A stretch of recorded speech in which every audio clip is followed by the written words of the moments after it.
the Emo Hour. Your weekly power hour of all things emo and adjacent. With your hosts, Katie and Nani.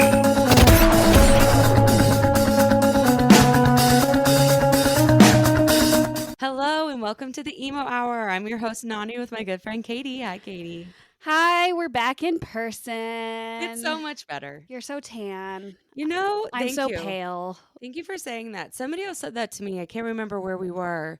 Maybe we were at like the hot tub or something, and I was when we were getting pedicures, I think. Yeah. And I was like, oh my gosh, I guess I am a little more tan than I realized. You are. I mean, you've been spending a lot of time in the sun, and we're about to spend some more time in the sun. I know. I can't wait for that. Stay tuned for that. I feel like we're gonna have so many stories to share, but we will. Well, some will be shareable, some will not be shareable. I'm sure. Ain't that the truth? But let's just get into it, Nani. What's making you emo this week? Well, I think what's making me emo is I'm just tired.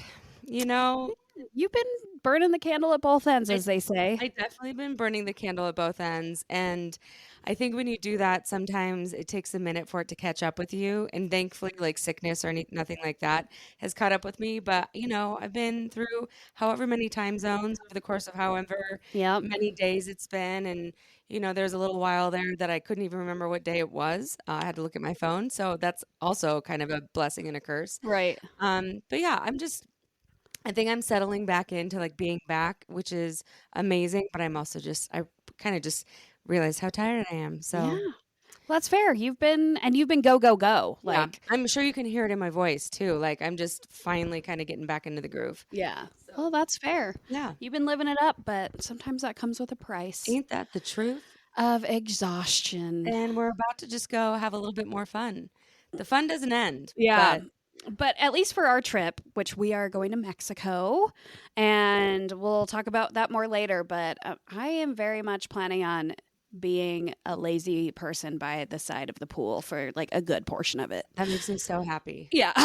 So I definitely want to go do some stuff, but I've been go as well, and I'm ready to just relax and unplug. Yeah. So that's what I'm looking forward to. Yeah, me too. I'm really looking forward to that, and also hopefully finishing this book called The Fourth Wing, which so many of my girlfriends have gotten me. I feel like they've trapped me in this. They're like, you're going to love this book. You just have to read it. I don't read, I listen. I think we've talked about this before, but I'm very excited to continue to listen to that. Good. But I digress. What's making you emo this week? Well, mine has to do with motherhood. As you know, my daughter is dairy sensitive. Oh, yeah. And it has been a saga. So she's almost 2.5. We found out she was dairy sensitive when she was 5 weeks old. I was breastfeeding.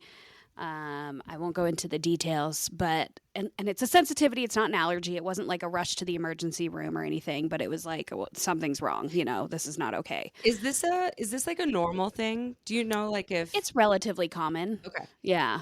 Dairy sensitivity is it's the most common out of all of the sensitivities, but it happened when she was 5 weeks old and I was breastfeeding, and it turned into just like a saga of figuring out if it was even dairy, cutting dairy completely out of my diet, learning so much about everything that dairy is actually in, which is in way more than you would ever expect. Literally everything, I bet. And also cheese-centric. Like, who doesn't love cheese? Exactly. Yeah. I mean, cheese is an obvious form of dairy, but there can be dairy in ramen noodles and McDonald's French fries. What? And processed meats like salami and stuff at the store. Like, if the sensitivity is the dairy protein, so the dairy protein, it can be, you know, how they make food nowadays, who the hell even knows? But like fillers can be derived from dairy protein. Oh. That's what it is. So it can be fillers that are used in the seasoning for McDonald's French fries,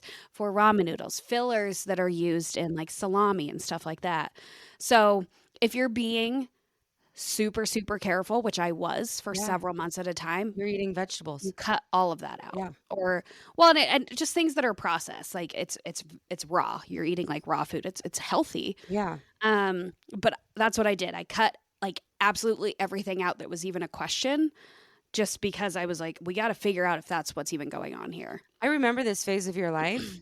I guess I didn't realize to like how extreme it got. Yeah, it was pretty extreme. Yeah. And then, well, then I did that for 4 months basically. And then we stopped breastfeeding and I put her on a dairy sensitive formula. So then she was on formula for, quite a while. And then it's been a slow introduction of dairy in what's the word I'm looking for? In its most broken down form, basically. That's how you start. The first thing was cooked dairy. So I made muffins with like a cup of milk in it or whatever it was. Oh, okay. Yeah. So it's the most broken down form of dairy. There's seven steps. It's this dairy ladder. Like, again, I learned so much about it. So it's been a slow process. But you introduce dairy like a certain amount per day for 7 days in a row and wait for a reaction. And if you get a reaction in that 7 days or even in the 3 days after, then it's a fail and you're supposed to start that step over. So it's been like a very slow process. And for a while we just kind of stopped trying because it was failing. And a fail meant that she didn't sleep well through the night. And that's not fun. And the other thing is she was a baby who can't communicate to us. So maybe it's a dairy reaction. Maybe she's sick. Maybe she's teething. Maybe she's this. Like it was just so hard to know, But anyway, what's making me emo is that we've had some significant progress recently. How far along are you on the steps? And it's so exciting. Well, I think we're in the middle of step 5. Oh my God. Right now. Of like, in theory, 7? Yes. Oh my God. I'm pretty sure it's 7. I could be wrong, but I'm pretty sure it's 7. But a couple weeks ago, we gave her pizza, which technically that was on a step that she had passed some time ago, but we were just so like withholding of it because, again, we just had some rough reactions, so we didn't want to deal with it. But she had pizza a couple weeks ago. Went fine. Slept through the night. I was like, okay, she had 2 slices of pizza. A week later, 2 more slices of pizza. Oh. How exciting is this? Can you tell how into this I am? Okay, but honestly, this is such a big, I'm like air high five over there across the room because that is such a big deal. Yeah, well, so then that went fine too. So I was like, okay, we got to go for it. Like the fact that she had like a pretty big amount of cheese, like this is great. So then I think there was maybe another night with pizza, but what we're on right now, day of recording, is day 3 of raw cheese. And so, my God, day 3 of raw cheese. And like, so far, knock on wood. But the first 2 nights, she slept through the night. Like, she seems fine. She doesn't seem like she's having a reaction. So it's huge progress. And again, she's 2.5 years old. So this has been going on for some time. Yeah. I think half of kids that have a dairy sensitivity grow out of it by the time they're 1. She didn't. And then a larger percentage, like 75 or 80%, grow out of it by the time they're 3. So I'm kind of thinking that's the track that we're on. Okay. But it's also, maybe TMI, maybe not. This is a podcast. We share lots of things. My husband and I both kind of have like minor dairy issues. So I think it's always going to be, kind of a problem. A through line thing in the family. Yeah. And we still eat cheese and dairy all the time, but it's like, it doesn't agree with us the best. But I'm very emo about it because I'm very excited because it's like, it's huge progress considering like how much time and energy and effort has been put into this. When it's one less thing for you as like a parent to worry about, like if you send your kid off to some sort of care or like a babysitter or whatever it may be. And if that person happened to not know, even though you take every step, like this is one less thing for you to worry about. Yeah. That's what's huge for me from Auntie Nani. Totally. And that's a good point because like when I was the strictest about it is when that was such a big concern. Yeah. It's like other people don't know that it's possible that there's dairy derived fillers in salami. Other people don't know that. Yeah. I know that. You just taught me today. Yeah. So like what the heck? Every time we've made some progress, like it's a weight off my shoulders to be like, okay, like if she has a baked good that was cooked with milk, it's going to be fine. If she has toast with butter, she's going to be fine. But for a while, it was like none of that at all. So it's major progress. day 3 of 7 of raw cheese, but I feel pretty good about it. Baby Reagan's growing up. Yeah, I feel Love pretty that. good about it. I think the next step is like mac and cheese, basically, like that type of thing. And then it's the last step is just like a cup of milk, which not a lot of people even drink milk anymore. No. So I feel like she's gonna want some chocolate milk when she's a certain age. yeah. So, well, this is exciting. I feel like Yeah. you need to tell us once she's made it to like through all 7 steps. I will do that. And we've been doing it very, very It slow. will happen. It will happen. Making it through step 6 would be wonderful. I mean, making it through the raw cheese step is Huge. fantastic. How many kids eat string cheese like as a snack all the Hi, time? I'm a kid that eats string cheese. Yeah. You know what I mean? So it's very exciting for me. Hopefully, it's exciting for other people. But it is like such a weight, such a relief, and just like, yes, like exactly like you said, less worry when she's with other people who aren't going to be thinking about it like I think about it. Yeah. Yeah. Well, yay. Yay. I'm excited for you. Thanks. So, should we get into? I guess we have 2 kind of topics of the day. It's the last episode of the month, so we're going to do a little bit of emo news recap. We don't have too much to say there, and then we have an emo show review. Yeah. That we're going to do. Yeah, I guess we should kind of call it a show review and this is the first emo show that we've been to together in a hot second. Yeah.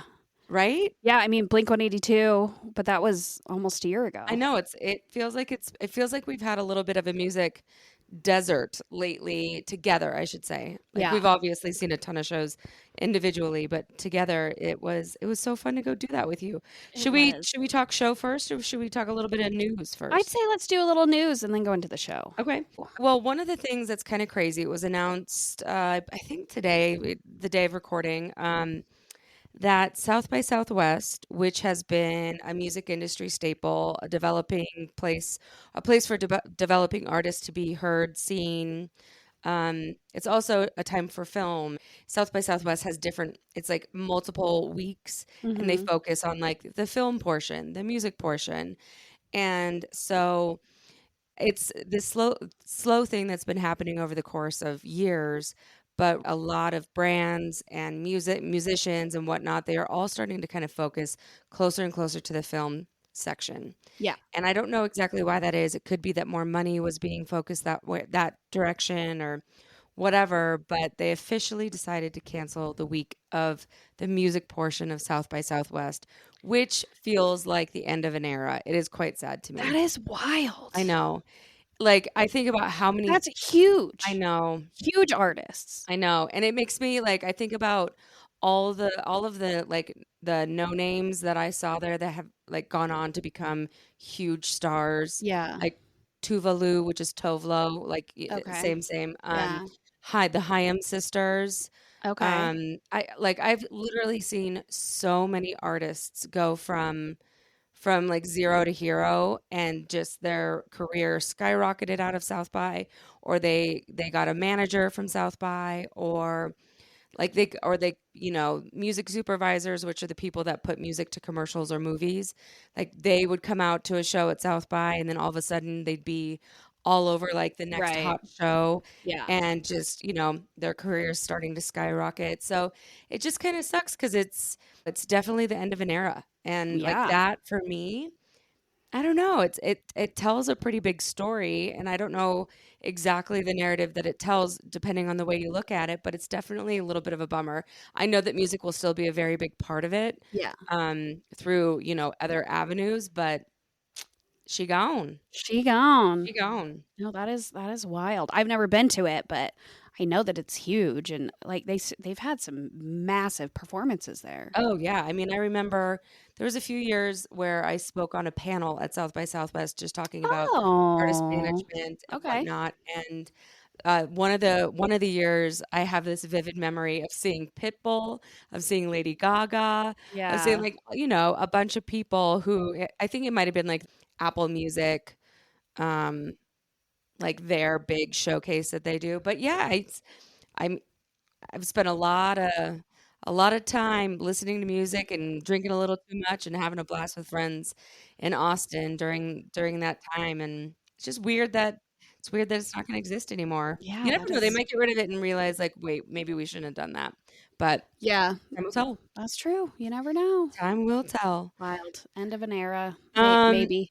and then the other, I mean, there's a few things. Travis Barker, Hmm. we both saw, is going to drum and produce the new Yellow Card record. Yes. Which, like, how did that happen? I don't know. That's a Right? great question.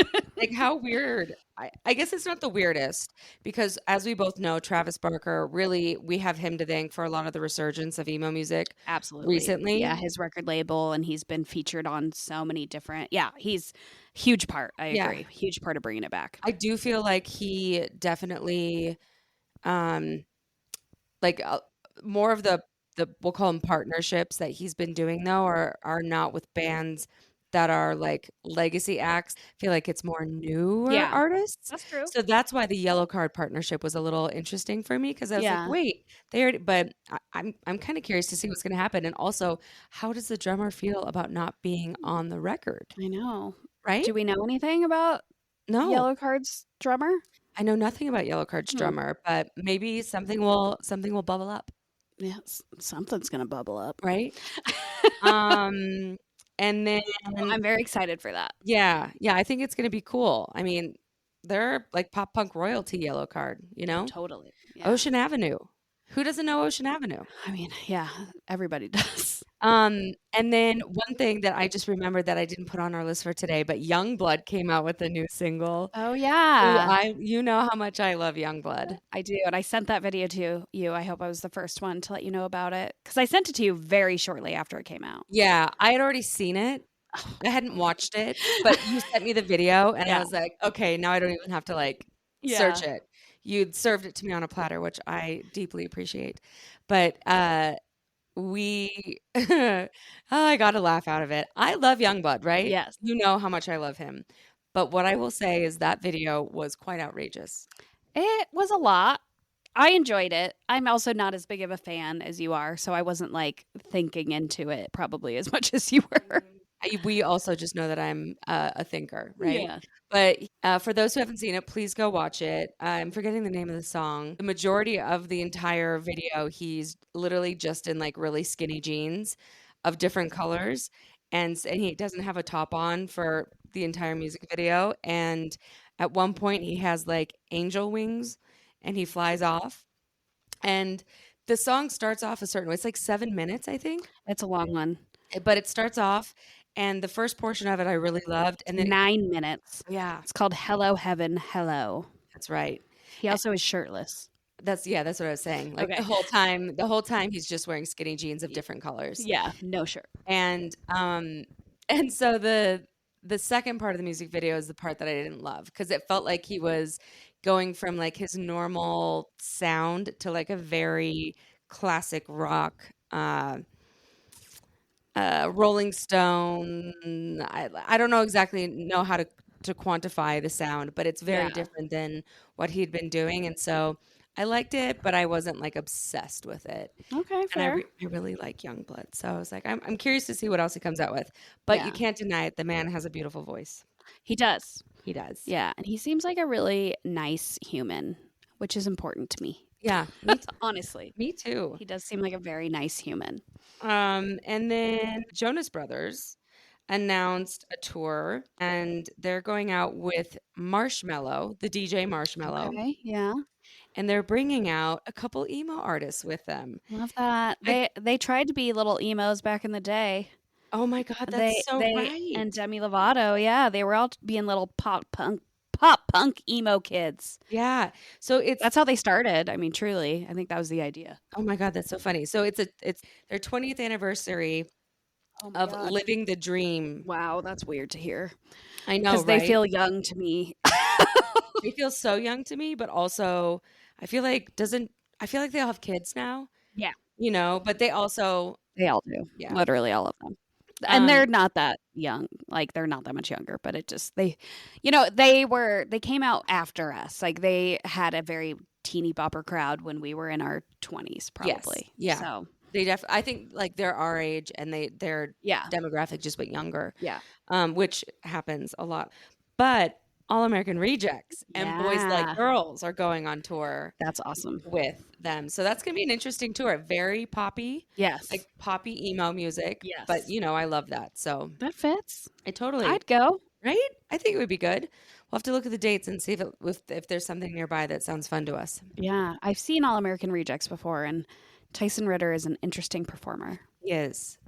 Yeah, definitely. And Leave it at that. Yeah, I'd be curious to see how he performs currently too. Right. So, and then what else? What else did you have on your list? I think that was kind of it for emo news. But Well, you could say one of the pieces that actually will take us into Anberlin. I could. Okay. So we went last week to Boise and saw Spitalfield, Copeland, and Anberlin. Yep. And it was the 20th anniversary tour of Copeland's In Motion and Anberlin's Never Take Friendship Personal. So Nani was much more excited. We both love Copeland and Anberlin. Like, we're both fans of those. Spitalfield, we don't know as much, but they are amazing too. Still a fan of them back in the day. And now. But Nani was more excited for Copeland. I was more excited for Anberlin, which was exciting for me that you were more excited for a performer than I was. Because most of the shows that we've been to, I've been more excited for them. Yeah. So that was fun for me to see you be more excited about someone. I love Copeland. And I do too. And In Motion is a great album. And, Beneath the Medicine Tree is the one that came out, I think, before. And, like, those are the two albums that I've listened to front to back, like, right. several times. Maybe not as many times as Anberlin's Never Take Friendship Personal. Yeah. So, the transition, though, the emo news transition is, I found out, I should have known this, but I didn't know this. The lead singer of Anberlin, the traditional lead singer of Anberlin, Stephen Christian, stepped down back in 2023. Basically, he just was like, he stepped down from touring. He just said, I want to spend more time with my family. I'm a pastor at this church in Florida now. Like, he just had too many commitments at home to be able to tour with Anberlin, which I think is totally fair. So fair. After decades of touring. Yeah. Totally fair. So I don't know how long this was in the works or anything, obviously, but Matty Mullins, who's another singer he is a singer of another band that's like heavier, a little more metally, rock metally, Memphis Mayfire. Matty Mullins has stepped in Stephen Christian's place for touring. So they did before they started their Never Take Friendship Personal 20-year anniversary tour. They did some touring like at the end of last year. And then at When We Were Young Fest in October, Matty Mullins was performing with Anberlin there. But I know Stephen Christian came out for a song or two. I don't know. Like, he performed some of them. I should also say Stephen Christian is still recording with Anberlin, right? Just not performing with them. So I have listened to Memphis Mayfire before a little bit. My husband actually knows them better than I do. That tracks. I've literally spent zero time listening to them. Yeah. So I was like, okay. So I was, I hadn't really watched the Anberlin set at When We Were Young. I hadn't really looked into it, I was Meanwhile, I had zero knowledge of this for some reason. I don't know how. I must have been living under a rock. But as we were driving over to Boise, you happened to mention something. I'm like, wait, what? Yeah. Well, and I was like, so this is really interesting, right? We were driving over there and we were like, this is the 20th anniversary tour of a huge album with a different singer. Like, that's a weird thing to me. I was like, this could, I was a little bit worried that I wasn't going to like it, frankly. And we'll say Aftershock Festival, Anberlin's going to be at Aftershock. So is Memphis Mayfire. And Matty Mullins is going to perform with Memphis Mayfire Aftershock. So Stephen Christian is going to come back and perform with Anberlin Aftershock, which that's pretty cool too. Like, they're making it work. Yeah. They're making it happen. They're totally making it work. So, so we went to Boise and we drove hot start. That's what we know. That's our track record. We get there 10 minutes before the show starts. Yeah. We walk in and the band is strumming their first note. It's literally the best. Yep, that's what we did. And there was mixed signals online about when the doors open versus when the show actually started. And we were like, how much time do we actually have? Yeah, we got the info we needed and we made it happen. We made it happen. It was at a new venue to us, Yeah. Treefort Music Hall. I'd never been there before. Which, for those who may be familiar with that name, Treefort Music Festival is a big independent music festival that happens in Boise every year, right around this time of year. And the success that the promoters behind Treefort Music Festival have had, they decided to open up a venue because they already promote shows year round there. And so they named it after their most notable thing, Treefort Music Festival. Now they have their own Treefort Music Hall. Yes. It used to be like an Office Max or like an Office Depot. Is that what it was? Yeah. Okay. My dad actually asked me what used to be there, and I was like, I don't know. But it was a great space. Loved it. Yeah. I thought they did an awesome job. I can't wait to see another show there. And it's right downtown Boise, like super easy to get to. Yeah, it was like the venue itself was great. And the people that the bartenders, the people at the door, everybody was super nice. Just, Idaho. Idaho, right? Well, so I think what you were starting to say though is that we got to see them the night of the release of the release of their record that they did with Matty. Yeah. Well, I was going to go chronologically. Oh, yeah, sure. But now we can do that. So they, with Matty Mullins, the new touring singer for Anberlin, they did a re-record and re-release of Never Take Friendship Personal, which came out on Friday the 21st. We did technically see them on Thursday, but it was like released to streaming platforms like at midnight, whatever, Eastern time. So like as we were at the concert. He looked at his phone or his watch or whatever. He's like, it's 10 o'clock. Yeah. Oh my God, it's 10 o'clock. And then and he made the announcement, like, our re-release where he's singing the entire album front to back came out during the show. Yeah, so it's that was Never really Take cool. Friendship Personal, but the re-release is Never Take. Correct. Yeah. Okay. One word, never take. Never Take. So that was really cool just to be there, like, at that time. And then they went to Salt Lake the next day. So that was, like, album release day, technically, in Salt Lake, which I'm sure was also just, like, a killer performance. But I think we should back up and, like, go through the Copeland set and then talk about the Anberlin set. Yeah. So I was a super fan for Copeland. Katie was a super fan for Anberlin. I would say it was fun for both of us to experience the sets with each other. I have already expressed my love for Copeland, but it's funny. Like, I have old Copeland merchandise that I randomly found my dad like wearing one of my old Copeland hoodies, and it's like his favorite hoodie now. So if anybody is like in the know on Copeland and they see my dad in a Copeland hoodie, they'll be like, that guy's cool. Ooh, that's funny. But the set was amazing. I feel like they played the record literally in order. Yeah. And they did. Both of them. Yeah, I felt like it was. There was a couple times where I was like, was that the right order? But I just made the assumption that it was all just in order. Yeah. And I feel like nothing skipped a beat. I know I talked about this a little bit with trios, but holy heck, his voice is so good. Yeah, he sounded great. I chirped. You know me, I can be a chirper sometimes. Oh, so quiet. It got really quiet, and I just was like, this is my opportunity. I was like, you sound amazing. Yeah. And he was like, thank you so much. Yeah. I think you and I both felt the same sentiment, that it did feel as if he was like thinking that most people were there for Anberlin. Well, even he said that. And in the crowd, you and I were in the crowd, and we both know there were a lot of people there for Copeland. Well, there was a couple people right next to us that were all about Copeland. I know. Like, they were there like, yeah, Anberlin's going to put on a great show, I'm sure, but they were there for Copeland. Well, and we should shout out those homies. So there was this dude that was probably like 6'4", and just totally built, like military type dude. He is in the Army. Oh, that's right. Yeah, he told me he's about to retire. And him and his partner were there. And she didn't really know any of the words. He knew every... No, she knew Copeland. Oh, she did? Oh, she knew Copeland. Oh, maybe it was Anberlin that she was like, I don't know these words. Yeah, neither of them really knew Anberlin. But it was so great because he was singing at the top of his lungs the entire concert. He was such a vibe. He was so much fun.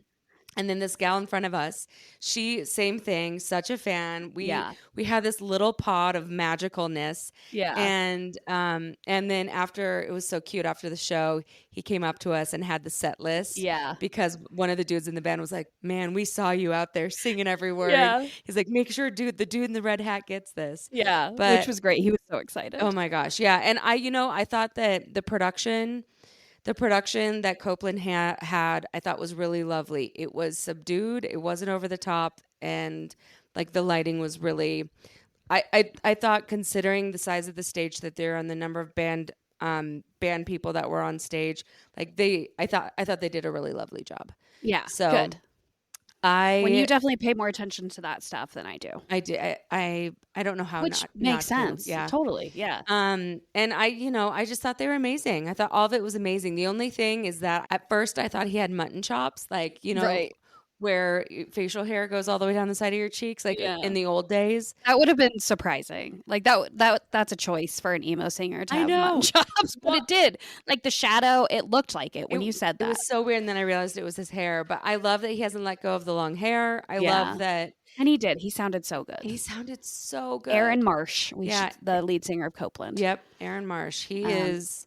There's always a question if they're going to sound okay, especially 20 years later. I just Like, I don't understand how somebody can still sound that amazing. Truly. Yeah. Like that's how I understand trios, the receiving end of sirens, because a lot of them took a breather and maybe they didn't put all the wear and tear on their voice over the course of years. right. But I mean, Aaron has been touring and Yeah. it was just freaking awesome. So Yeah. if we know that this tour is still going around the United States, if you Mhm. hear this and you're near a tour date, like Yeah, they kind of just started it. Like it's pretty close to the beginning of it. yeah, like you need to go see this. I mean, we're not done talking about the show, but like I just have to say right now, Yeah. please go, because it was so good. So good. And then so we made it through the entire record of In Motion, Mhm. and then out came Anberlin. And then out came Anberlin. And I know what you're waiting for. So the first couple songs, I was like just getting the feel for it, and I was like, this guy sounds good. Like I'm into it. It's a little, you agreed with this, like it's a little like grittier, little like harder sounding with him. Anberlin in general, like even the recorded, because on the way back we listened to the entire what's it called? Never Take. Yeah. And so to me, on record and live in person, it's like sonically they seem like a different band, but it's still the same. Like they're it feels much harder, at like just much more hard rock. Yeah. Yeah. And then I don't remember which song it was, but he screamed, and it took me aback. You had an out of body experience. I did. You literally grabbed my arm and you were like, I don't know what I'm feeling right now. Like it hit me so hard. It sounded so good. And it really, like, it was a mix of a bunch of emotions, honestly. And some of those emotions were just like, that's what I felt like when I was in high school. And I would go to like, that's like screaming band, like Under Oath and Emery. Yeah. And I would feel that and I would just be like, yes. And it also was like, it took me back to high school, like hormones. Let's put it that way. My favorite is you looked at me and you're like, something happened to me tonight. It was, but I was just like, and it was so weird because it was the scream, like it fully triggered it. Like I just said, the first couple songs, I was just like taking it in, enjoying it, and I was like, yeah, this guy sounds good. Like this is fun, whatever. Like I know these songs, this is whatever. And then the scream happened, and it changed things for me. Oh my God. And then he screamed, like a handful of times. And it just like, it sounded so good. Yeah. I just like, his scream sounded so good. His voice sounded great in general. Yeah. But like completely won me over. Like, just so good. And like Stephen Christian is an amazing vocalist in his own right. But Anberlin's always been like more poppy leaning. And I would say a lot of that is based on Stephen Christian's voice. And then Matty Mullins' voice is way more my vibe in general and like what I enjoy more. And it just made me like Anberlin more. Yeah. than I already did. So that's so funny you say that, because I feel the same exact way. And I obviously didn't have that reaction to, I thought like, I thought that when we were driving over and I found out that it wasn't going to be Steven singing, I was like, oh my God, this is going to be weird. I strangely feel weird even saying this out loud. I think I like Anberlin more now. Yeah. It's different. I never like I don't not like any version of them. I like both versions of them. Yeah. But I think I like this version more. Yeah. And I don't know what it is. I can't put like my finger on it. But oh, it was so good. And it felt like a totally different experience to seeing that record with him, which I mean, it obviously is a different experience, but Yeah. it's the same music that we know and love. No, but it's either like it was a total revival and like completely like reinvigorated Yeah. my like interest Oh, in yeah. Anberlin. Yeah. Even though again, it's this album that came out 20 years ago that I've listened to who knows how many times. But it like feels different. Yeah. You know, because it is. Yeah. And he crushed it. I loved it. Like it feels like a whole new band. Mm-hmm. And then Never Take actually came out. And then we listened to that on the drive back, and both of us were just like, man, it's so good. So But the screaming, I will say, look at our Instagram at the Emo Hour because I got a good video of like a long scream that I posted, and you sure did. I've watched it many times. I'm sure you have. Oh my God, I love that. The only thing that I'll share, and I did share this with you that night, is I found a few of their production things to be a little interesting. Yeah. Because and I don't know if they did this on purpose. My hunch is that they might have done this on purpose. But the way that they lit the stage up is there was no front lights. Yeah. So they would light up the audience and they would backlight themselves. Mm-hmm. And so at no point, like there was not a single point in the concert that I could actually see Matty's face well. Right. Like there's Which is, you pointed that out, and I didn't notice that like independently. Mhm. I was like, that is really strange. I like looked him up because I don't even really know what he looks like. Exactly. And so I think they might have done that because I don't know that they wanted to remind the audience that they weren't seeing Anberlin as they've known them for 20 years, right? Yeah. This is a new version of Anberlin. So that, or maybe they were trying to do some sort of like intimate feel. It did feel just a little strange to me though, because when I go to a concert, I want to see the faces of the performers that I'm seeing, right? Yeah. I want to look them in the eyes and I want to connect or whatever it may be. So I found that choice to be a pretty interesting decision. And I'd love to know more like why they're doing it that way. And then the other thing that I thought was interesting is they had these risers in front of both of the guitar players and in front of the lead singer.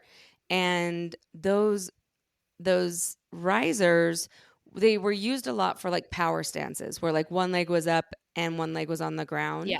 And I thought that was great. It created this weird barrier between the audience and the performer though that I thought was an interesting decision. Okay. And really it was only the guitar players that really used that extra elevation, like when they were doing a solo or when they were doing whatever. And I thought that it was actually kind of a nice way that they elevated the rest of the band members. I felt like they were trying to make it so every single band member had just as much spotlight as the lead singer did. That's why like the drummer was on those big risers. He wasn't like all the way in back in the center. Right. Like I feel like they really strategically used lighting and they strategically placed the band members in a way that gave everybody kind of equal spotlight. And then, there was really only one time that I saw Matty get up on that riser, and that's when he threw it back to the audience to sing.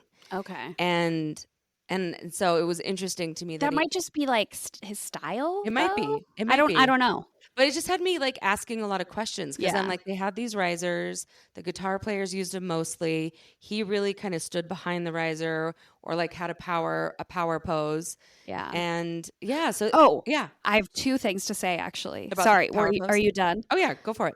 Well, two things to say about like your comments about trying to kind of give every band member equal footing is Aaron Marsh of Copeland was talking about Anberlin, as he was going, and He was like, Anberlin really is a band of like every single person brings their own like creativity, their own flair, their own flavor, whatever It's not like to it. one band member leading the charge. It's Yeah.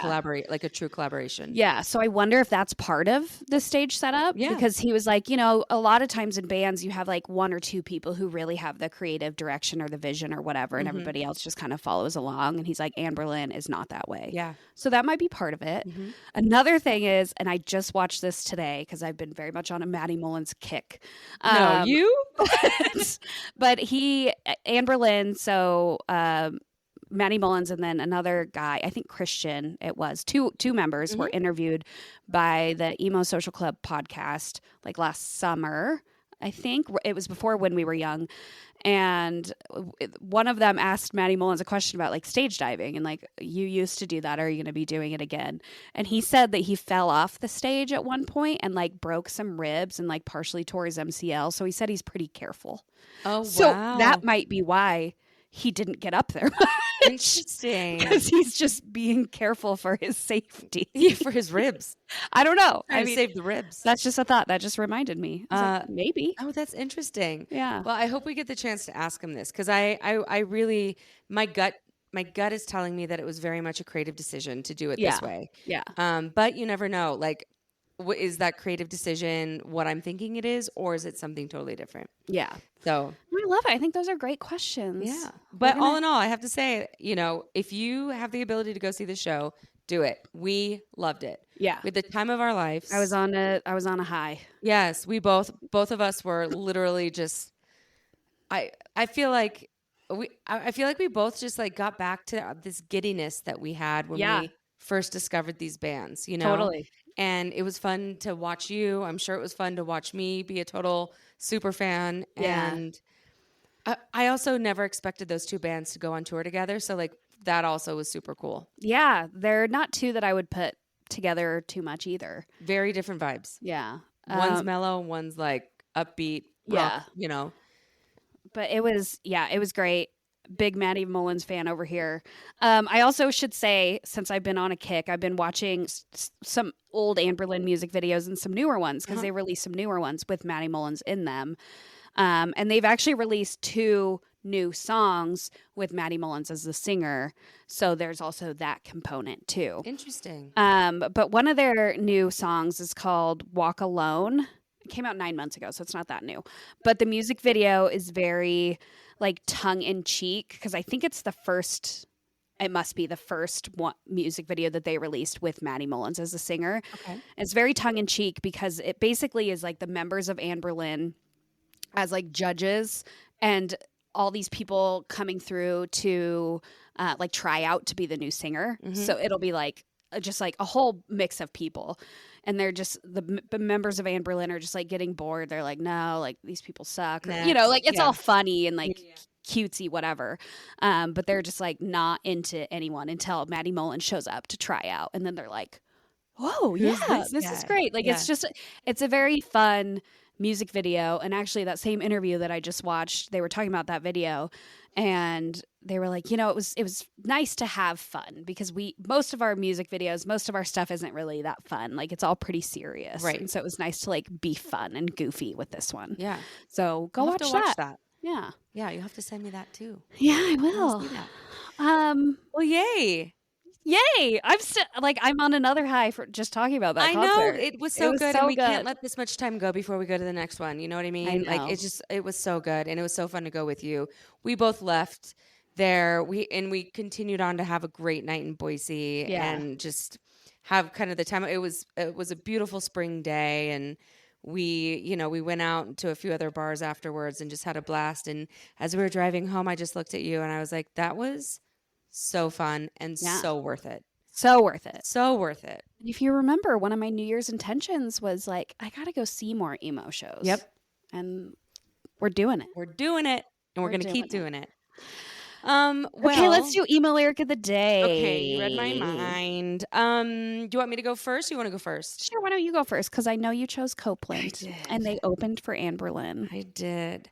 So I chose Copeland, their song "No One Really Wins." Mm-hmm. And it's from their record In Motion, of course.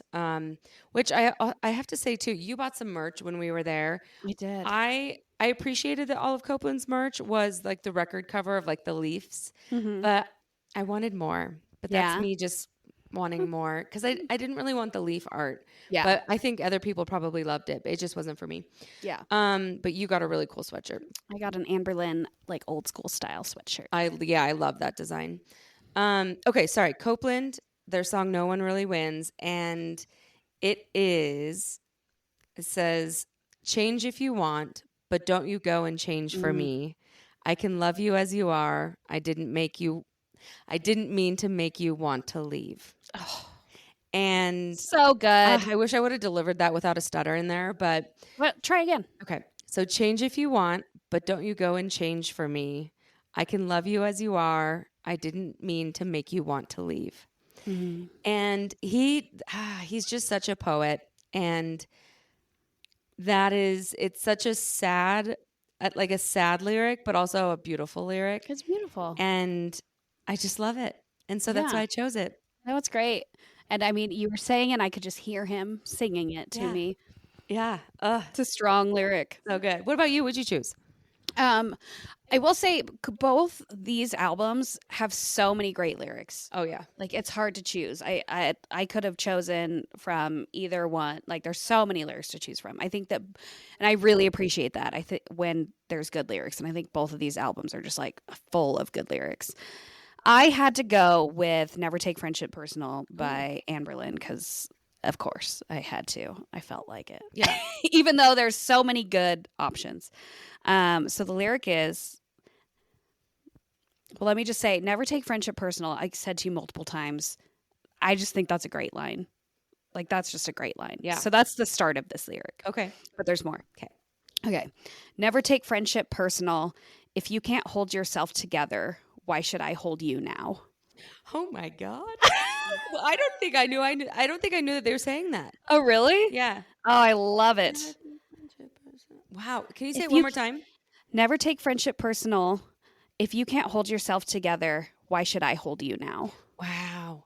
It's kind of brutal, It right? is kind of brutal. If you can't hold yourself together, why should I hold you now? Yeah. That's, again, back to the whole thing of why we do emo lyric of the day. It's Yeah. like you sing these songs, you have them in your head, you listen to them all the time. You may have the lyrics completely wrong, which turns out, oh, we didn't really call me out on that one, but Oh. No. Are we going to now? Do I we have mean, to? I guess we can. But the whole point of emo lyric of the day is like bringing out these lyrics that like we go past them so quickly in a song Oh, yeah. Yeah. that it's so fun to slow down and hear them in like And think about it. yeah, just like in this form. I mean, You- songwriters spend so much time thinking about it. Totally. And then for a lot of people, just kind of gets lost. It's fleeting. It's just like a Which- fleeting moment. Yeah. Yeah. You definitely win Oh, okay. emo lyric of the day, no question. That is such a good lyric. Well, thank you. Yours was great. I agree. Both I great agree. lyrics. Both great lyrics, but you win. No question. Should we say what your emo lyric confusion was? Yeah, you can go ahead. So it's for Daylight Friend. Huh? It's like the chorus line that goes, we are who we were when," and you were singing it as we were driving over there, and it like irked me the way you sang it, because I was like, no, that's not what it is. Yeah. Do you want to do it how you've Well, always heard it? Yeah, because when he sings it, he goes, "We are a who, we are a who, we are a win." And I was just like, whoa. Like a lot of vowels. It irked me. And I was We like, are a who, we are why a are you win. adding 3 A's to this? Because that's how he sings it. And I thought that's what he was saying. And it turns out he's just saying, you read it to me. It was like, We are who we were when. I just, But I I mean, feel. now and that's what it is. It made it sound like very childish. Yeah, we are who we are when. Oh, And I yeah. was just like, what? But I can totally hear it that way. And now I hear it that way. And I hate that I hear it And that I'm way. so sorry that I did that to you, but literally that's all I can hear when he sings it. Which I can understand. But I was just like, literally irked. It irked me. I was like, no. Doesn't make it any better for you, so I Yeah. apologize. And But as your gift, you win Emo Lyric of the Day. Oh, thank you. No, you want Emo Lyric of the Day without that, obviously. That was a great lyric. All right. Well, thank you so much for listening. Follow us on Instagram and TikTok. We've been posting some great videos lately of receiving End of Sirens and Anberlin and Copeland, and we'll be throwing stuff out there. Absolutely. At the Emo Hour on both of those, and stay tuned for next time. Yeah, we'll see you next week. And guess what? What? Go see Anberlin. Go see Copeland on tour. It was so good. You're gonna love it just as much as we loved it. Yeah, baby. So good. This is on Never Take, so this has Matty Mullins singing whenever we get there. It's such a good song. It's a very long intro. It sure is. And this is our outro. Well, thanks for tuning into the Emo Hour, and we will see you next week. All right. Thanks for listening.